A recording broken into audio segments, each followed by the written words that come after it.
Master साहब।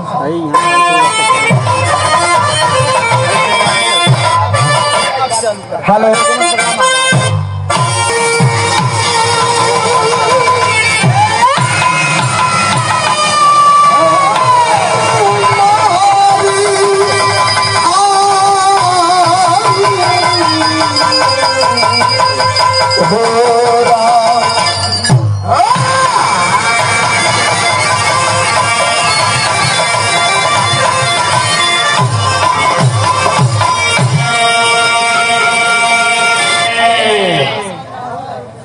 लगभग 200 साल गुलामी झेलने के बाद तो जवानों ने अंग्रेजों के खिलाफ बगावत करके और हमें इतनी बड़ी आजादी दिया। लेकिन आजादी के बाद भी हम हमेशा अपनों से दुखित रहते हैं। क्यों? कवि का इशारा है भूमिका के भाव में। कैसे मास्टर?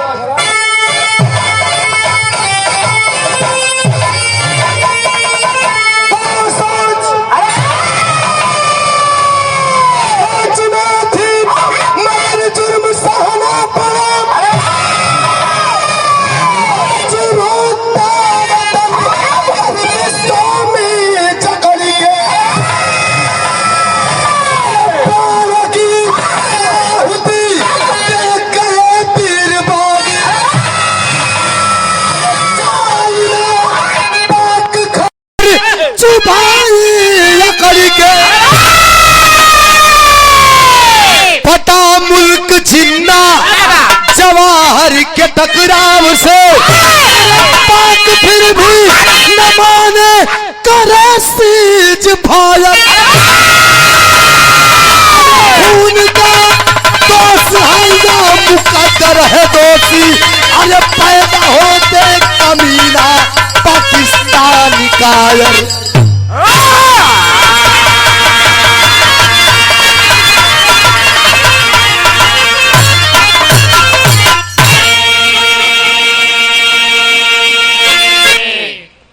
एक बात हमें हमेशा खटकती है, आजादी के बाद जिन्ना जवान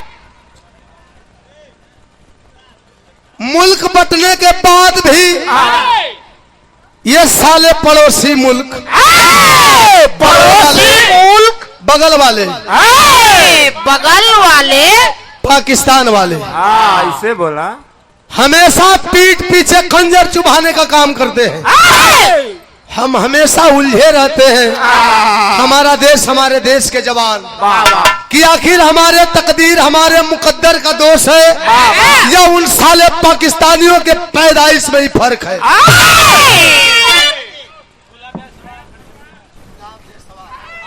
खटकरिया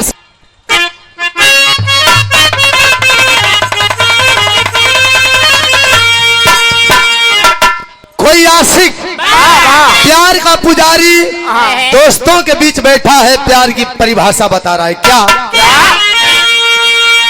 अरे इश्क होला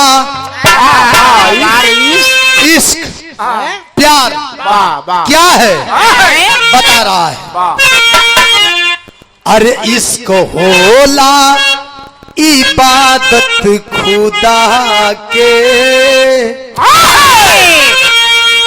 अरे इश्क होला इबादत खुदा के चाहे माने न माने जमाना।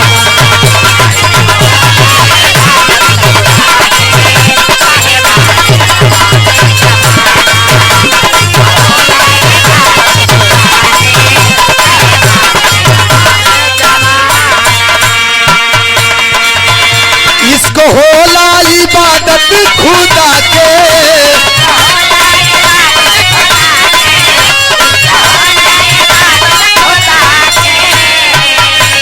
अरे इश्क होला इबादत खुदा के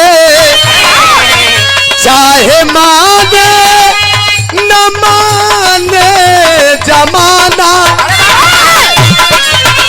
आग के दरिया उलंग जाला आग आग के दरिया उलांग जाला, प्यार के हवे सच्चा दीवाना।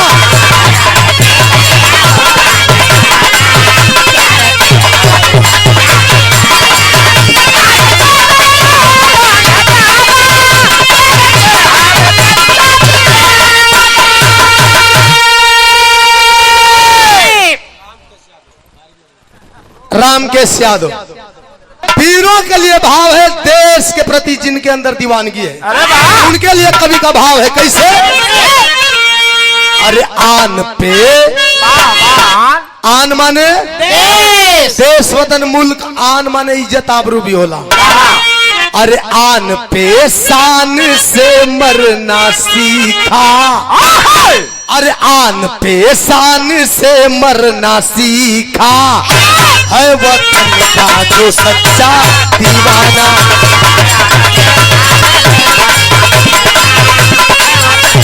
जियो जियो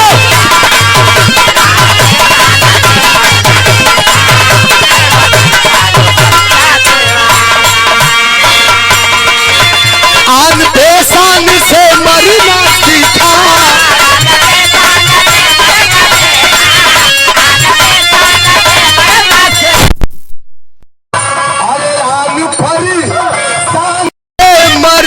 सीखा, अरे है वतन का जो सच्चा दीवाना।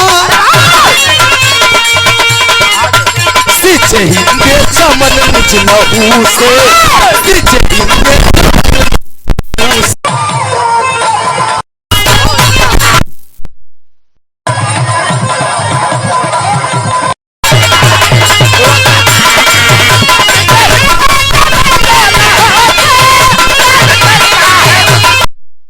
बहुत बहुत प्रणाम सब भैया लोग के प्रणाम है। यहाँ से कहानी आगे बढ़त बा, कहानी की शुरुआत हो गई और प्योर जौहरी का लाइन हमारे से कैसे?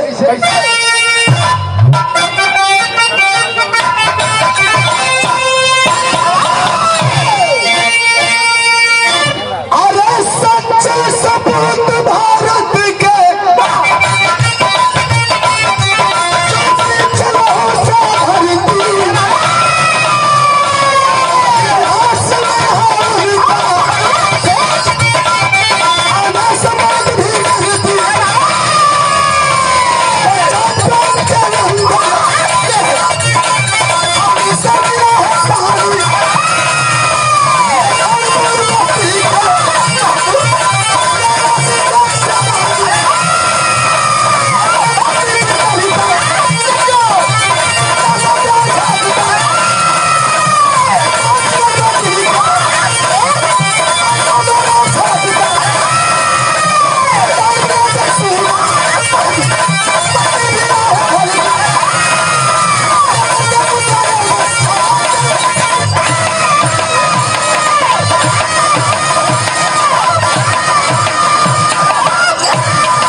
भगवान सब कुछ दिले हुन, धन दौलत का कमी एक कमी है, औलाद का कमी।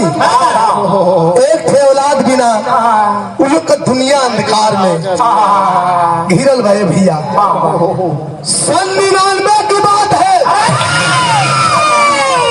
एक रोज दोनों प्राणी हम बिस्तर हुए, हम बिस्तर एक बेड पर दोनों प्राणी सुतल हुन। रात का वक्त था, औलाद का गम औलाद के भी पानी बना दिला है भैया। सरिता देवी के औलाद का गम सतावत है। भैया मतलब तो हम लोग का गम में नींद ना आवत है, आँख से आंसू चलत बा, सिसिक सिसिक के रोवत हरी। रोवाई का आवाज फौजी राणा सिंह का कान तक पहुंचल। वही राती उठ के बैठ गए, कहो सरिता रो रही हो, किसी ने कुछ कहा क्या? क्या दुख है, क्या कारण है? कोई कुछ कहल, कोई गरियावल है, कोई बोलल है।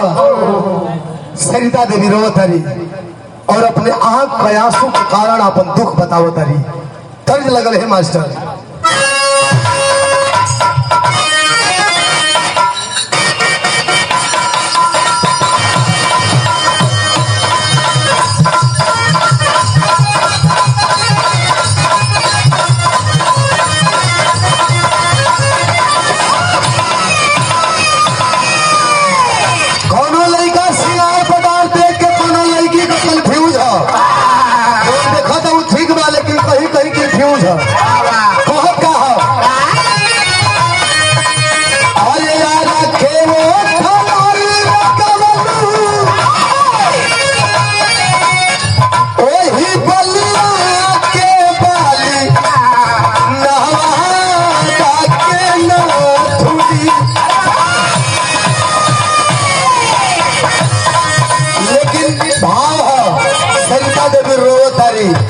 दुख बताओ तरीका तरीका।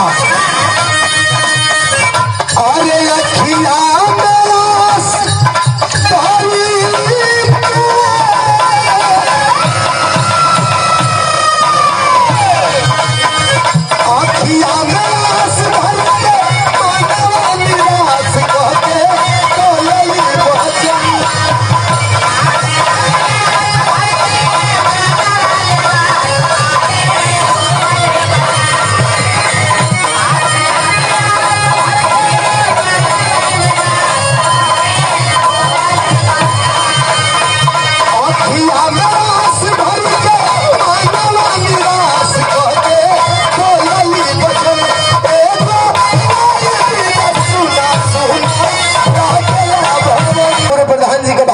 मौर्य 100 रुपया भैया के प्रणाम। और रोला तारी कहली सैया भगवान सब कुछ दिल बना लेकिन एक भी औलाद बिना जिंदगी अनार बा। लोग पूछो कह देला गरियावेला लोग हमके मार ले तो इतना दुख ना होई जेना लोग बाजिन करके हमर करेजा छलनी कर देला। ई ताना हमसे बर्दाश्त ना होला। मन करला कि माहौल खा के जान दे दे। फौजी राणा सिंह समझावत है सरिता समाज के लोगों के ताने महने पर ध्यान मत दो, ऊपर वाले पे ध्यान दो, भरोसा रखो।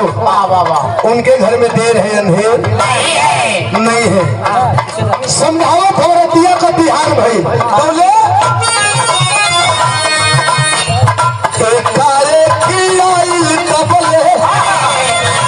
और ये सीमा से खबरिया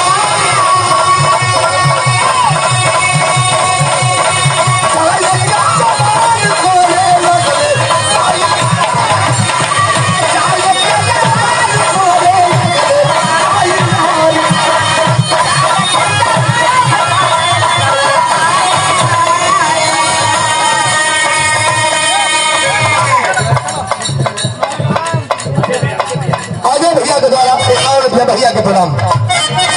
बिहान भैया का दुख हो फौजी राणा सिंह 99 की बात है, डेट याद रखेंगे। फोन पे साहब जी उधर से आवाज देते हैं कि फौजी राणा सिंह तुम्हारी छुट्टियां निरस्त की जा रही है। क्यों सर? क्योंकि कारगिल का जंग छिड़ चुका है। जितनी छुट्टियां काटनी थी काट चुके, जो शेष बची है उसे काटने के चक्कर में मत पड़ो, फौरन चले आओ। भैया तो सरकार बयान भैया तैयारी बना के चले को पोजीशन में हो। सरिता देवी उनकर दुल्हन आरती उतारे थी, आंख से आंसू छोड़कर तक कहो तरीका हमारा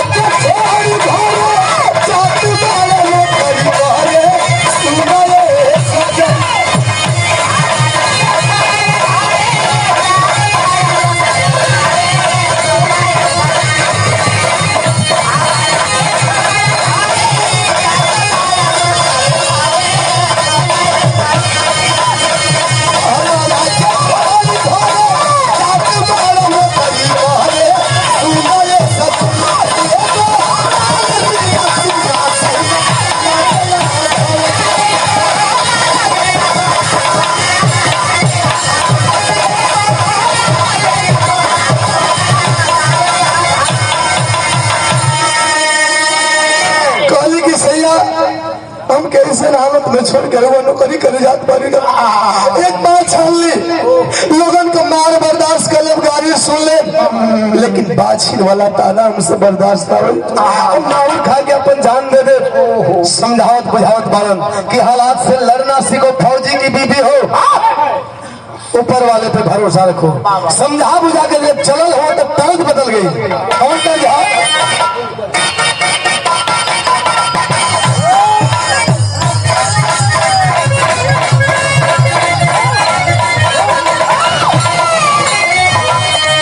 सुहाग रात में कौन दुल्ही पे दुल्हा भड़क गल की गड़बड़ हक।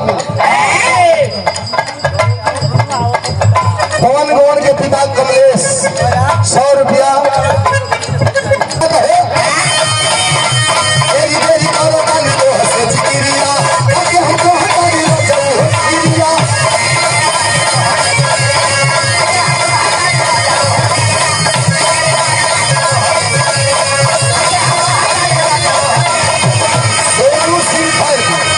भैया के द्वारा स्वागत बहुत दिया। अरे बेरी बेरी वाला काली तो हंसे जिया, आगे हमको हमारे जिया।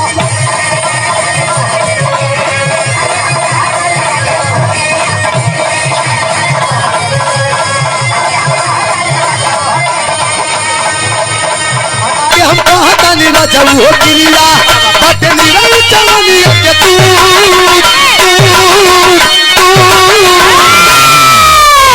मर्दा कहता कि ए जान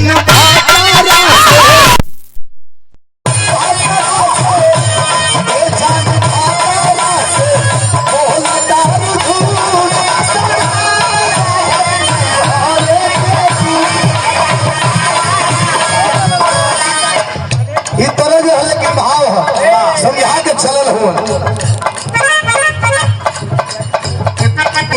100 रुपया सुंदर माला, लेकिन फौजी राणा सिंह अपनी दुल्हन सरिता के समझा के चलल हो। कैसे? चल मना के भरे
के आसपास चलल है भैया। लेकिन 2.5-3 महीना के बाद जब कारगिल का जंग समाप्त हुआ तो अंजाम क्या निकला? कवि जी विदेशिया का भाव में लिखत हुआ,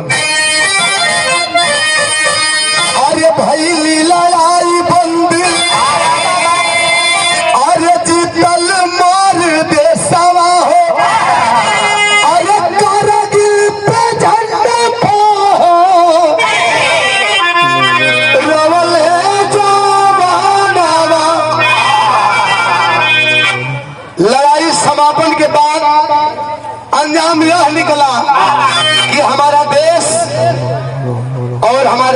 के जवान विजय हासिल किए। उत्साह का कोई जवाब नहीं है, लेकिन इस लड़ाई में बहुत से जवान शहीद भी हुए हैं।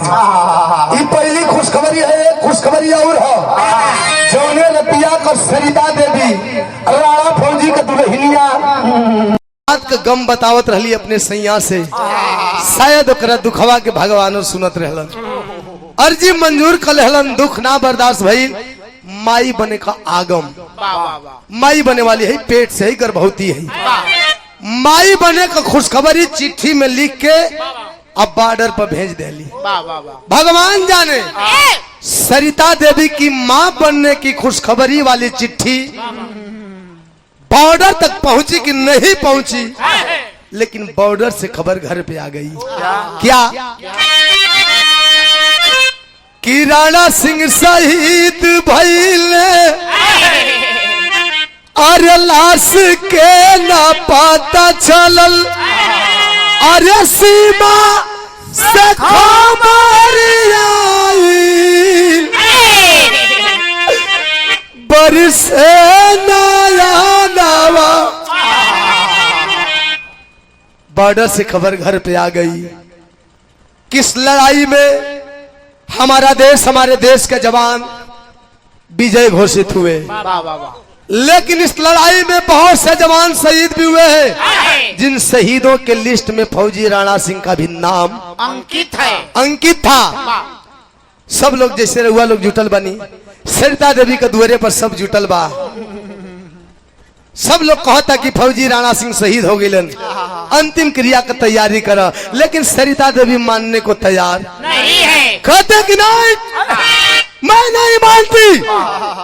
लोग कहते हैं क्यों क्यों नहीं मानती? बॉर्डर से खबर आई है और ये खबर झूठी नहीं है, बता रही है कि मैं क्यों नहीं मानती। क्या? अरे मरल जदि रहतनता, अरे लाश घर आइल होइत, अरे कैसे धोई से नूर फारी, हाथ का कंगनवा। कहते कि जब तक यह सिद्ध नहीं हो जाता तब तक मैं मानने वाली नहीं हूं। अगर मेरे पति शहीद हुए होते तो जैसे सभी शहीदों की लाशें पूरे सैनिक सम्मान के साथ उनके परिजनों के बीच भेजवा दी गई, अगर मेरे पति शहीद हुए होते तो उनकी भी लाश मेरे सामने होनी चाहिए थी।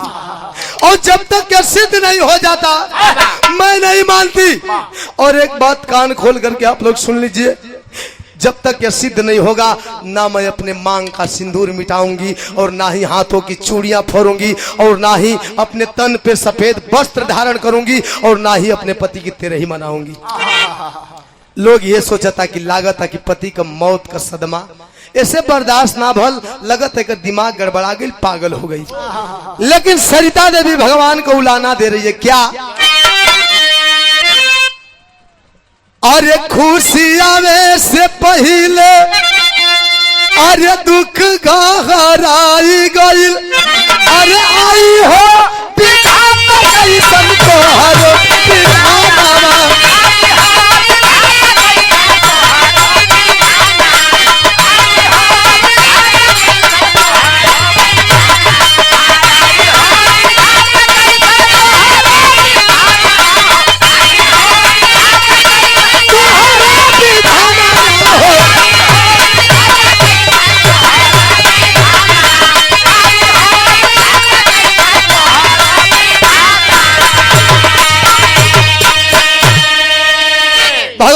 उलाहना देते सरिता देवी कि बाहर प्रभु थोड़ी सी दुख भरी अर्जी आपने स्वीकार करके मुझे मां बनने का सौभाग्य तो दिया, आगम तो दिखाया, लेकिन यह खुशी आने से पहले ही मेरे जीवन में इतना बड़ा दुख का पहाड़ खड़ा कर दिया आपने। पीछे हालाना, पीछे हालाना।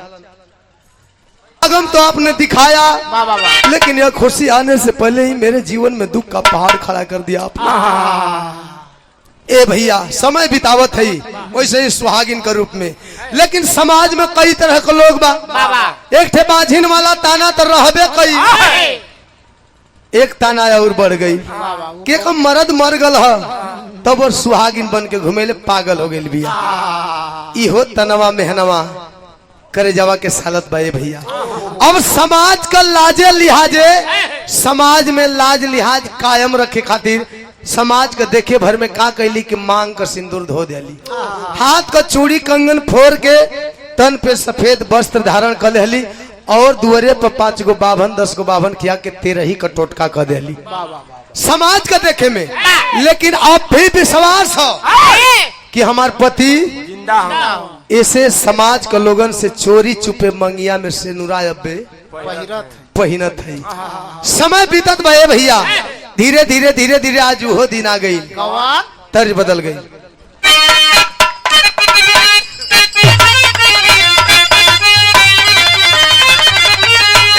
माई बहिन लोग आवेली, अरे गंगा माई के अरे ऊंची और रानू हो ऊपर बैठे भगवान। लेकिन आज वो दिन आ गई, कौन दिन? अरे धीरे धीरे अरे बीताली समायानु हो गोदिया भइली गुलजार। समय अनुसार प्रसव पीड़ा भइल, जुड़वा बच्चा पैदा भइल। तब जुड़वा बेटा बेटी देखी जुड़ायल नया नवा अभी भाभी साल तू नयन मल रतनवा।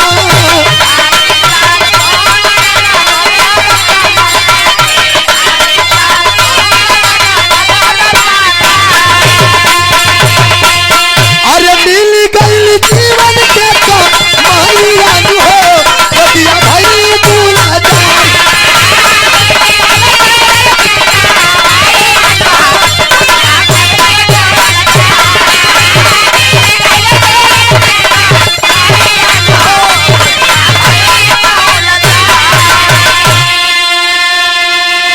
समय अनुसार प्रसव पीड़ा भइल, जुड़वा बच्चा पैदा भइलन जौना में एक ठे बेटा है एक ठे बेटी है। बेटवा का नाम विशाल, बिटिया का नाम विभा रखल गई। धीरे धीरे दोनों लड़का लड़की चेतगारू भइल सन, समझे बुझे लायक हो गई सन। एक दिन सवेरे में का बात बा, भोरही में जौन विशाल है निकल गल खेले कूदे दौड़े धूपे खातिर। फील्ड में गेना फुटबॉल खेलत होके तनी अबेर हो गल, किरण फूट गई। 8-9 बजे जब घरे आयल हो तो गजबे दृश्य देखो था कि माई शीशा के सामने ऐनक के सामने खड़ा है, हाथ में सिंदूर से भरल सिन्होरा ले ले है। देखलस कि माई का हाथ में सिन्होरा, ओके डाउट भयल, धीरे से दरवाजा के लगे छुप गल। आ छुप के जब देखा था तो माई सरिता देवी चारों ओर दाएं बाएं आगे पीछे अगल बगल देख के आज सिन्होरवा में से सिंदूरा निकाल के मंगिया में पहिरत है, सजा ले। जब यह दृश्य देखा विशाल अवाक हो गया और उसी समय घर से बाहर गया और घर से बाहर निकला है उसी समय का गया। फिर रात को 9-10 बजे आया, सामने खाना रखल बा, पानी रखल बा, न खाना खाता न पानी पियत बा, चेहरा उदास है, आंख में आंसू छलछलायल है। माई कारण पूछती का रे बेटा काहे उदास हवे? कोई कुछ कहलस है? कोई से झगड़ा भयल है? कलश की नहीं माँ, एक सवाल जो मेरे सीने में भाले की तरह चुभ रहा है, जब तक इस सवाल का जवाब नहीं मिलेगा ना मैं खाना खाऊंगा ना ही पानी पीऊंगा, और इस सवाल का जवाब सिर्फ तू ही दे सकती है। माही कली अरे पगला कौन सवाल पूछ? कलश की माई हमार बाबूजी कहाँ बाड़न? एक ही शब्द में सवाल के लिए, एक ही लाइन में, हमारे बाबूजी कहाँ बाड़न? कलियर रे पगला गईले, दुनिया जाने ले कि तोर बाबू मर गई, शहीद हो गई। फिर पूछे तारे कलश की नाम आई तो के वही सेनुरा का कसम है जवन सेनुरा हमन से समाज से छुपा के पहिरेलू। इस सेनुरा दू ये बात साबित करे ले माई कि त हमार बाबूजी जिंदा बाड़न, आ जिंदा बाड़न तो कहाँ बाड़न, नहीं तो तुहार कहीं न जाए संबंध बमाई। माई का कर जावे फाट गलो बाबू, कल आई रे बेटा, अपने माई पे ऐसा लांछन मत लगा रे बेटा, तोर माई इतना नीच नहीं खे कि इतना गिरल काम करी। जब तुम सिंदूर की कसम दे दिया, बताना तो नहीं चाहती थी लेकिन सिंदूर की कसम दिया है तो बताना पड़ेगा। सन 99 का बात बतौली कि शहीदों के लिस्ट में तेरे पिताजी का भी नाम अंकित था, लेकिन सभी शहीदों की तरह तेरे पिताजी की लाश घर पे नहीं आई।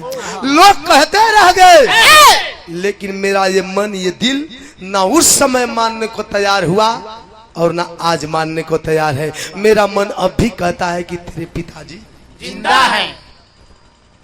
जिंदा है। तो विशाल कहता है कि माँ, अगर तेरी बातों में सच्चाई है, वाकई में अगर मेरे पिताजी जिंदा होंगे तो है कसम तुम्हारे चरणों की, है कसम तुम्हारे चरणों की, तेरा दूध का कर चुकाऊंगा। अरे जिंदा है कर पापा दुनिया में तो मर के भी वापस। माँ, अगर तेरी बातों में सच्चाई है तो तुमसे वादा, तेरे चरणों का सौगंध कि मैं जीते जी चाहे मर के भी, अगर पिताजी जिंदा होंगे तो एक दिन तुम्हारे सामने ला करके खड़ा कर दूंगा। 2-4 सेट कपड़ा ललस, घर से निकल गल, कहाँ गल कहाँ करत कोई न जाना था। एक बाएगे फौजी बन के भर्ती होके ट्रेनिंग बिता के, ट्रेनिंग के बाद जब छुट्टी मिले ले वही छुट्टी में घरे आयल है। और जब घरे आयल तो माई सरिता देवी आरती उतार थी, खूब खुश है कि हमार बेटवा फौजी बन गए। सीना से लगा के चुमत चाटत है, यह कहो तारी तर्ज बदल गई।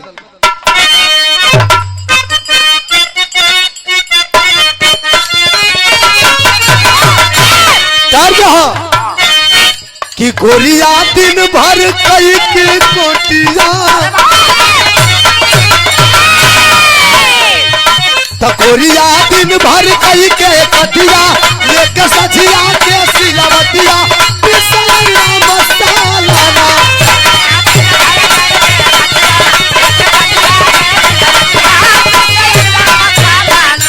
लेकिन रे भैया माई सरिता देवी आरती उतारत है, दुआ दे थी का कहत है कि जगमग जगमग जा रे दियोनु,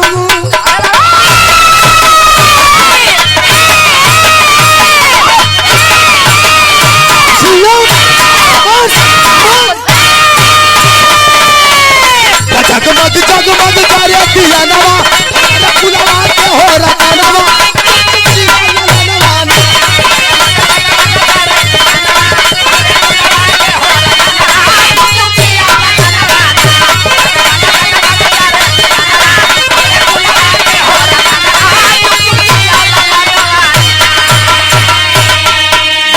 दुआ दे थई, आशीर्वाद दे थई बेटा, जुग जुग जिया।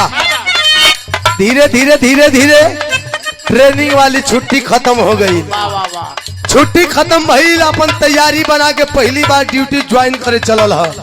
बहनिया विभा आरती उतार दिया, आंख में आंसू छल छलायल है, बिल ख दिया, नजर पड़ल कौसा रे पगली तू रोवत हई, हम तो भुलाइए गई, तोरा खातिर एक सरप्राइज हो। बहनिया कलश कैसन सरप्राइज भैया, तो कहता का कहे, अरे अब की बार जब छुट्टी लेके अरे घर वापस हम आई, अरे सगाई बचवा के दुआरे टोली में तोय बिठाई, जैसे बरसे भादो सवना, वैसे बरसे दूनो नयना,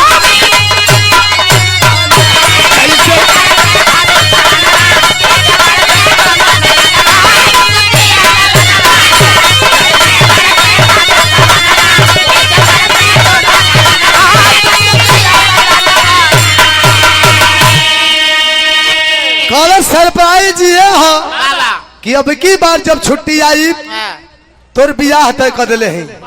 वो लड़का फौजी है। थोड़ा सा एकर गेन बढ़ाओ भैया, आवाज उठाओ तनी गेन बढ़ाओ। तोर बियाह तय कर दिले बानी, वो लड़का फौजी है, संगवे का भर्ती है। अब की बारी जब छुट्टी आई धूमधाम से तोर बियाह करब, अपने हाथे से दुल्हन का जोड़ा सजाई, अपने मजबूत कंधा का सहारा देके तो के डोली में बैठा के तोरे ससुरा विदा कर दे। छुट्टी लेके चलल है, घर से बाहर भयल है, चलल है पाउडर की ओर। तो कवि जी टेरी के भाव में लिखा था कैसे, अरे बिरताई चकरे खून में भरल, बिरताई चकरे खून में भरल, गर्दन कट जाई रण में ना सिर झुकाई।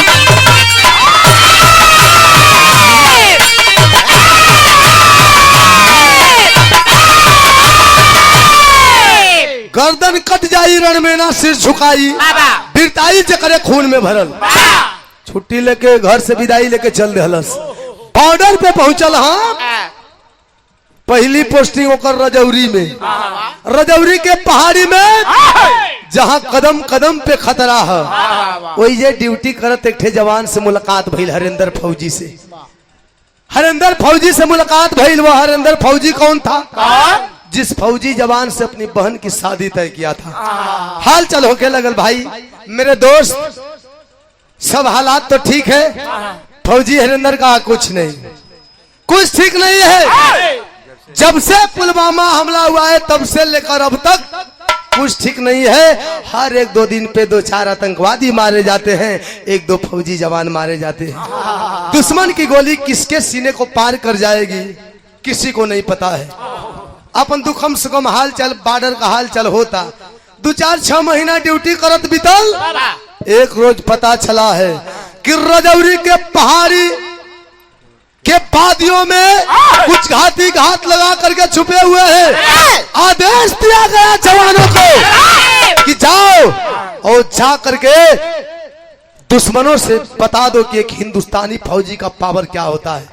हमरे बिरहा का आखिरी गीत लगल, कौन गीत?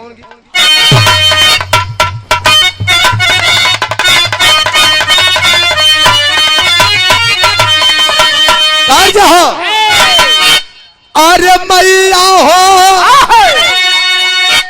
आजादी के दीवाने नेता सुभाष चंद्र बोस जी लोगों से मांगे थे, हर घर से कहे थे कि तुम मुझे खून दो मैं तुम्हें आजादी दूंगा। कैसे कहले रहलन? कैसे? अरे मैया हो ललनवा दे दो, अरे बहनी हो बिरनवा दे दो। लेकिन जवान चले हैं दुश्मनों का मुकाबला करने के लिए, आतंकियों से मुकाबला करने के लिए सर पे कफन बांध करके और एक बागी की तरह दुश्मनों के खिलाफ बगावत करके। तो कवि का भाव है कैसे, अरे गरज अरे गरज नौजवानवा बागी,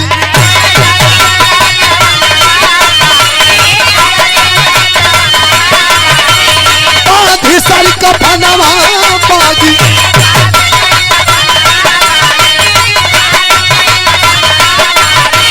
जान चल जान चल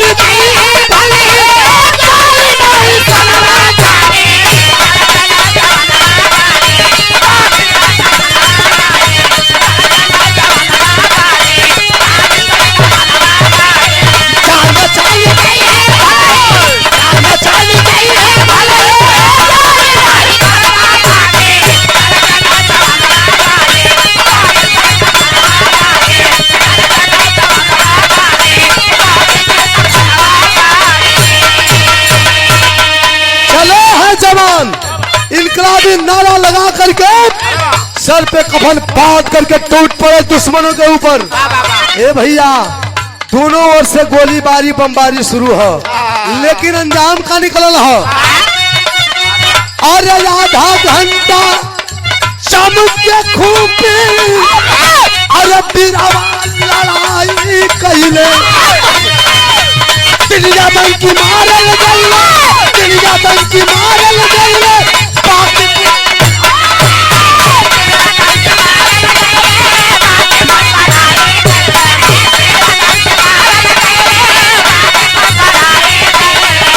हथेली जनवा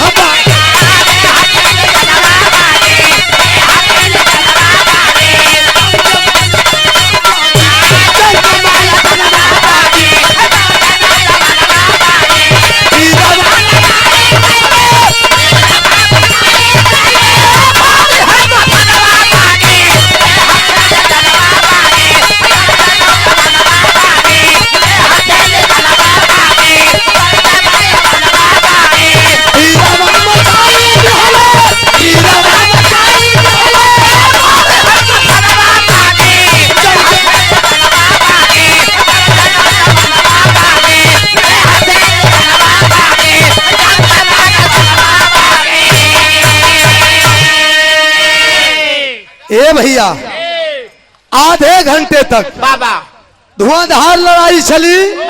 आधे घंटे के बाद कि 3 गो मरा गइल सब बाकी कुल परा गइल सब। लड़ाई समापन के बाद दूसरे के दिन नाइट ड्यूटी पे जवान अपने अपने स्थान पे डटे हैं। कुल जवान का तो जोश सही है, लेकिन नयका जवान विशाल है कर अलगे रुतबा है। अरे वाह सोचा था खड़ा है एकदम पूरा उत्साह के साथ। सोचा था कि पहले ही मुठभेड़ में 3 जना के रेलली इशारा करा था पाकिस्तान वाले कान खोल के सुन लो। अभी तो यह ट्रेलर था, अभी तो सिर्फ यह ट्रेलर था। जिस दिन पूरी पिक्चर दिखा देंगे ट्रेलर था, जिस दिन पूरी पिक्चर दिखा देंगे पूरे नक्शे से नामो निशान खत्म हो जाएगा। नजर नहीं आओगे सुधर जाओ। पूरा एकदम सीना तान के खड़ा है जैसे बुझाए खाली हम ही मरले कुल मिल के हुआ सर। बाकी अपने इठा तक 3 जानी कर कवि जी पहपट के भाव में लिखा तरन कैसे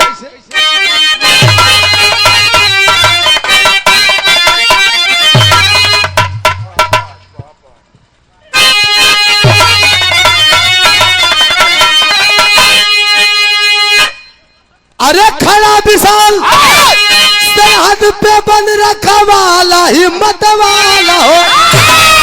अरे खड़ा विशाल सरहद पे बन रखा वाला हिम्मत वाला हो। सोहे गले में देश का माला हिम्मत वाला।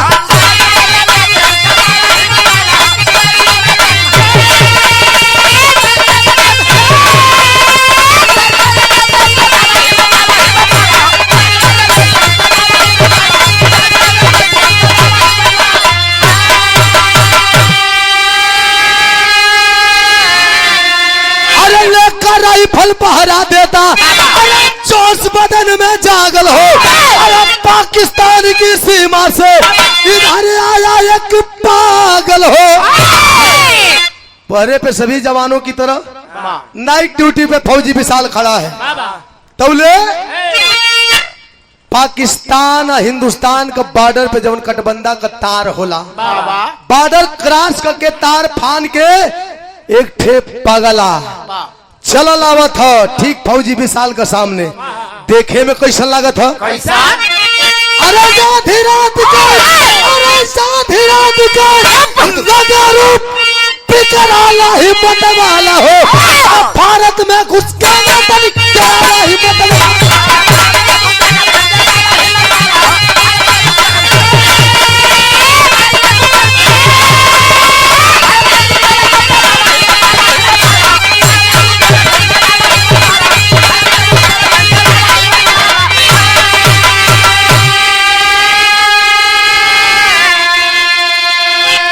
पगला ठीक फौजी विशाल का सामने चलल आवत हो। लोकेशन कैसन हो? बड़का बड़का बाल, बड़की बड़की दाढ़ी, मूछ, लाल लाल आंख, तन पे करियवा भेड़ियन का चादर। अंधेरी रात हो, एकदम शैतान जैसन भेष, विकराल रूप। फौजी विशाल का सामने चलल आवत हो। ओके डर ना हो कि पाकिस्तान से हम हिंदुस्तान में आवत है अगर कहू गोली लागी तो का हुई। कवि जी आल्हा का भाव मिल खतर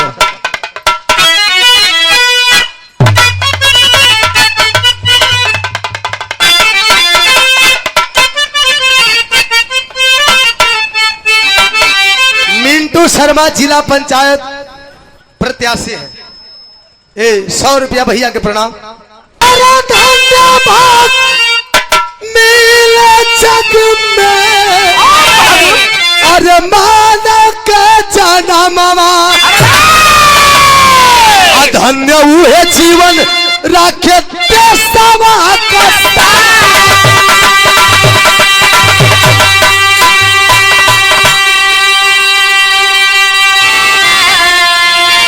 अरे पगला पे पड़ल बा विशाल का नजरिया, साधा है निशाना तब फौज ना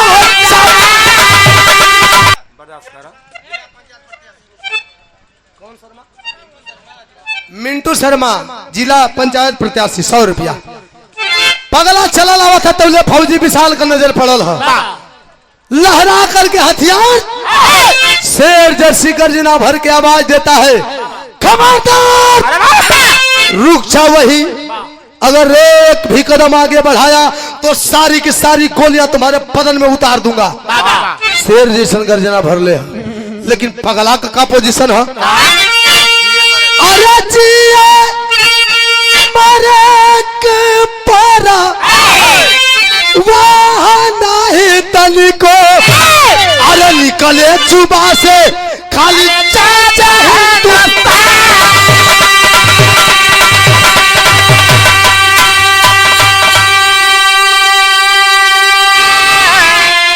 फौजी विशाल गर्जना भर रहा है, ठहर जाओ, आगे मत आना, वरना सारी की सारी गोलियां तुम्हारे बदन में उतार दूंगा। ए भैया पगला का तनिको डर भय ना कि एको गोली लगी तो का होई, पता नहीं का बुदबुदात। अरे रे रे यहाँ मत चढ़ जाए करे पर जाके उनके बंदूक के नोक में सीना सटा के झूमे लगा। कल सरे भाई कौन हो और इतनी रात को इस तरह से आने का मतलब, मरना तो तेरा तय है लेकिन सत्य बता दोगे तेरी मौत आसान हो जाएगी, वरना तड़पा तड़पा के मारूंगा। लेकिन एक का जवाब है, हिंदुस्तान जिंदाबाद, पाकिस्तान मुर्दाबाद। कहता है मैं मानता हूं कि मेरे भारत मैया के प्रति तुम्हारे दिल में अगाध प्यार और प्रेम है, लेकिन इस तरह से आने का मतलब कहां से आ रहे हो, कौन हो, सत्य बता दो, वरना अंजाम बहुत बुरा होगा। फिर वही जवाब, हिंदुस्तान जिंदाबाद, पाकिस्तान मुर्दाबाद। उस पगले और फौजी विशाल के बीच वार्तालाप चल रही है। तौले अरे पाक सीमा से सुन सा नात एक गोलिया, अरे सीना में विशाल के लगा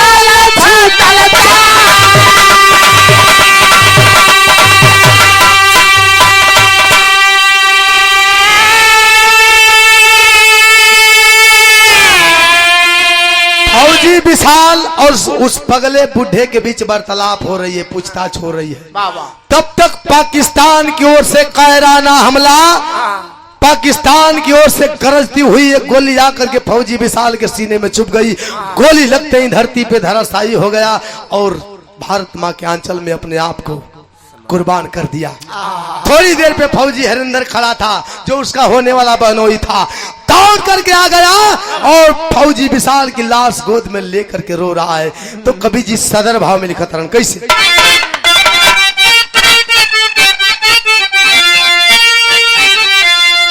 अरे रोवेला हरिंदर लइके गोदिया में लासिया,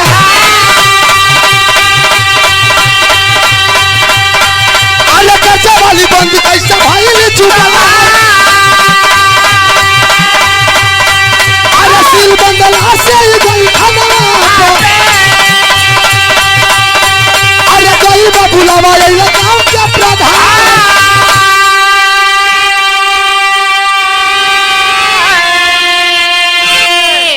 फौजी हरिंदर दौड़ करके शहीद विशाल की लाश गोद में लेकर के रोने लगा, विलाप करने लगा कि मेरे भाई अब तू ऐसे साथ छोड़ दिया, अब हमारे सजाए हुए सपनों का क्या होगा। लेकिन सारे जवान इतने में इकट्ठे हुए, उस पगले को और शहीद विशाल की लाश अपने कस्टडी में लिए साहब जी के पास ले गए।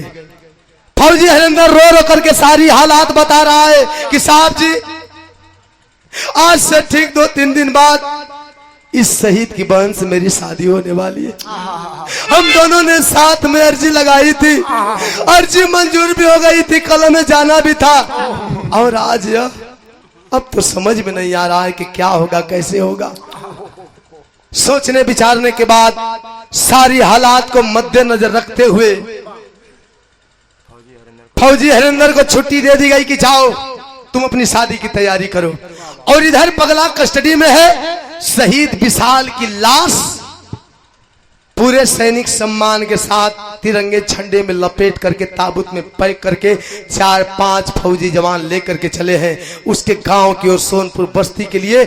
लेकिन सोनपुर पहुंचने से पहले उसकी लाश थाने पे भिजवाई गई। थाना से थाना प्रभारी महोदय का फोन गया, सोनपुर बस्ती के ग्राम प्रधान जी बुलाए गए, सारे हालात बताए जा रहे हैं। थाना प्रभारी महोदय बता रहे हैं कि प्रधान जी ये आपके गांव का लड़का है, शहीद हो गया है, कल इसकी बहन की शादी है। तब तक आपके ऊपर एक जिम्मेदारी है कि शहीद की डेड बॉडी, ये मृत शरीर, इस शहीद की लाश आपके कस्टडी में रहेगी और जब तक शादी संपन्न नहीं हो जाती किसी की कानों कान इस बात की भनक नहीं लगनी चाहिए कि फौजी विशाल शहीद हो गया है। और हाँ, शादी संपन्न होते ही बारात विदाई से पहले इस शहीद की लाश इसके परिजनों के बीच पहुंच जानी चाहिए। ऐसा ही हुआ तो अरे शादी वाला मंडप सजल सजल दुल्हन,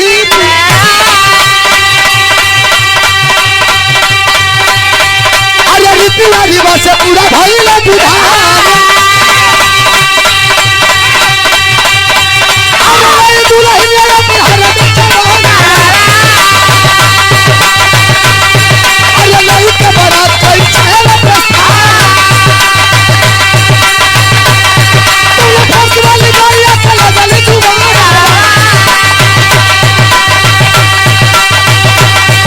अरे लाश देखी बेटा के करे चला गल।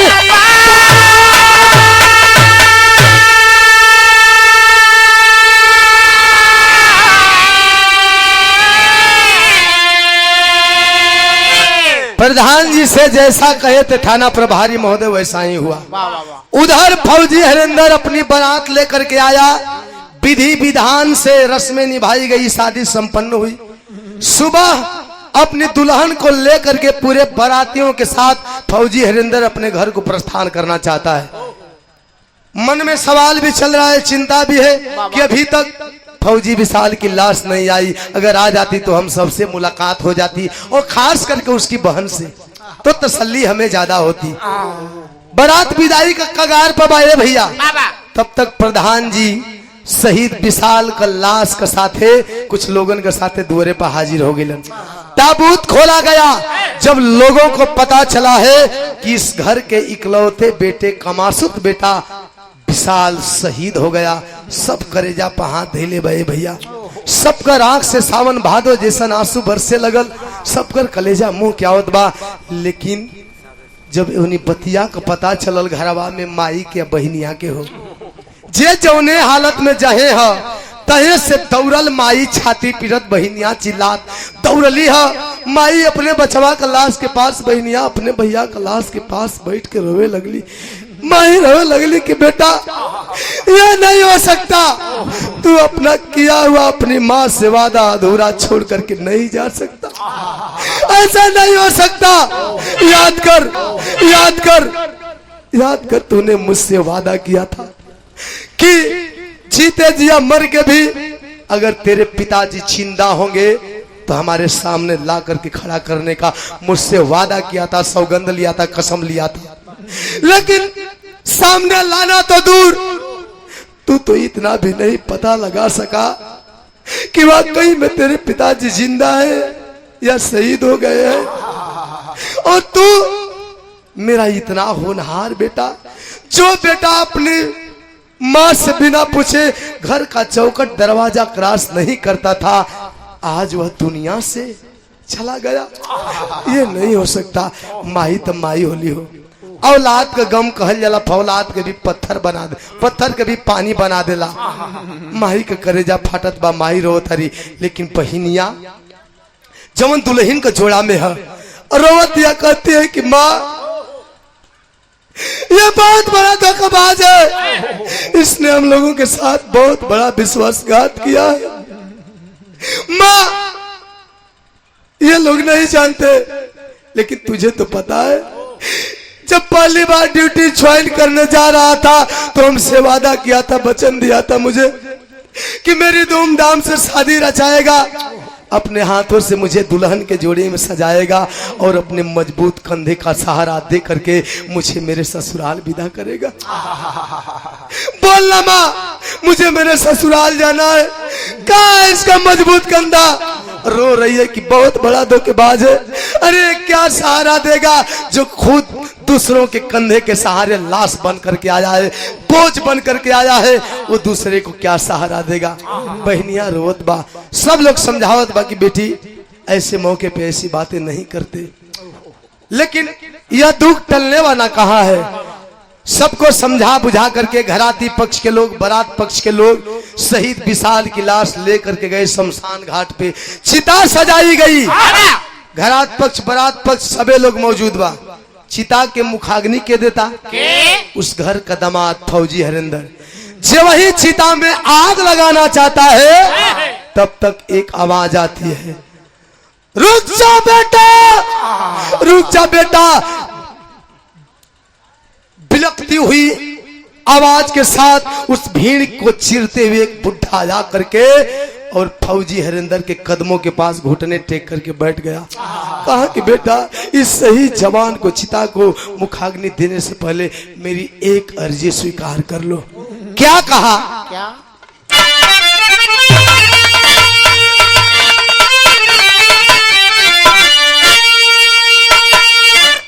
अरे बोलल बुढ़ावा, अरे छलकत बा आखी सनी रावा, तलक बार अंतिम दर्शनवा करा दो हीरावा।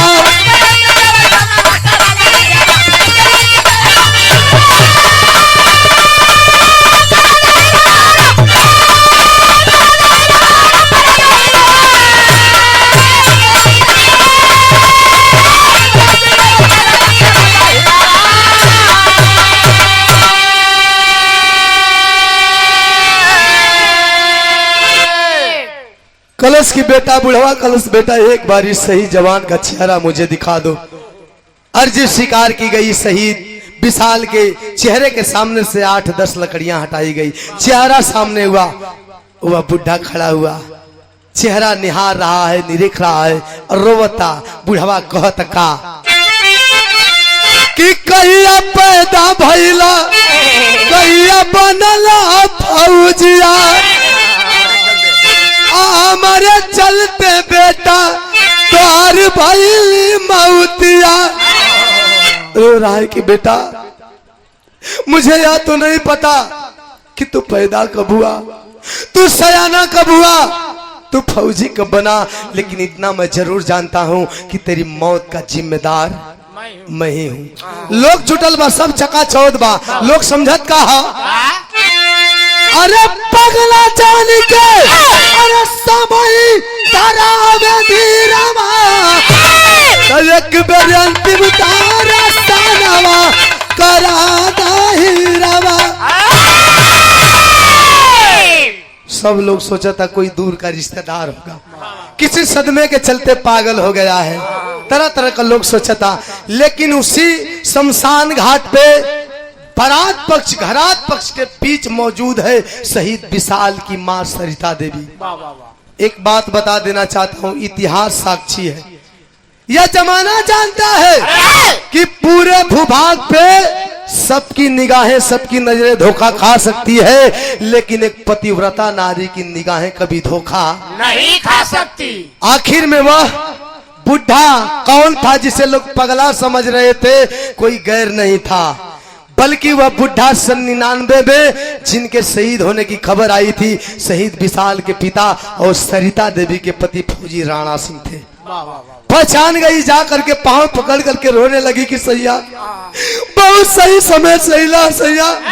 हाँ देखा जब दुल्हन के जोड़ा में खड़ी है तुहार बेटी है चीता पर जब लेटावल बा तुहार बेटा, कम से कम अपने बिटिया का कन्यादान तो ना कर पौला, लेकिन अपने शहीद बेटा का चिता में आग लगा के एक बाप भैला के फर्ज अदा कर। ए भैया जब इतनी बतिया कलिया सरिता देवी, फौजी राणा सिंह का कैलन कि दांतवा से चदरवा देहिया पर खींच के फेंक देलन। जब चदरा हटल बा बदन पर से तो लोग दिखत कहा, पोजीशन कहा, रोत में कहत हवन कि भैली बिना हमार दूर भागिया। जब चदरा हटावत हो बदन पर से तो लोग ये देखत है भैया कि पाकिस्तान वाला दोनों बहिया काट ले हुबन, दोनों बहिया गायब बा। रोवत हुबन कहत हन कि भैली बिना हमार दूर भागिया, अकल से लगाई बोला चितावा में लगिया।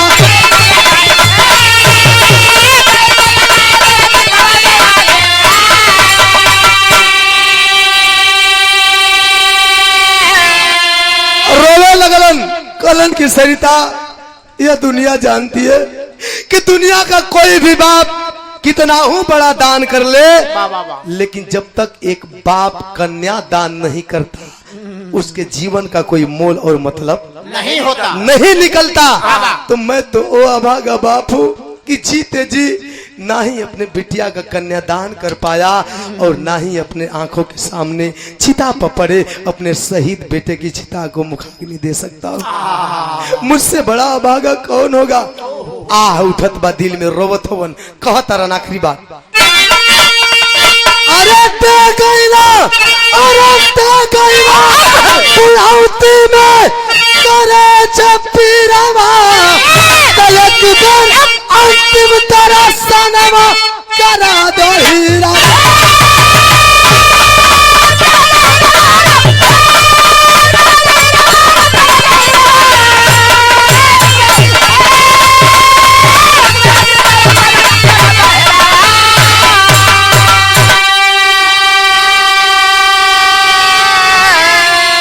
उस घर के दामाद फौजी हरिंदर के द्वारा चिता को मुखाग्नि दी गई और सलामी देकर के अंतिम विदाई हुई। आखिरी भाव, गुरु बिहारी गुरु गणेश गुरु राम खिलावन साथे कहे रामदेव हाथ चंद का, अरे मुसाफिर कहीं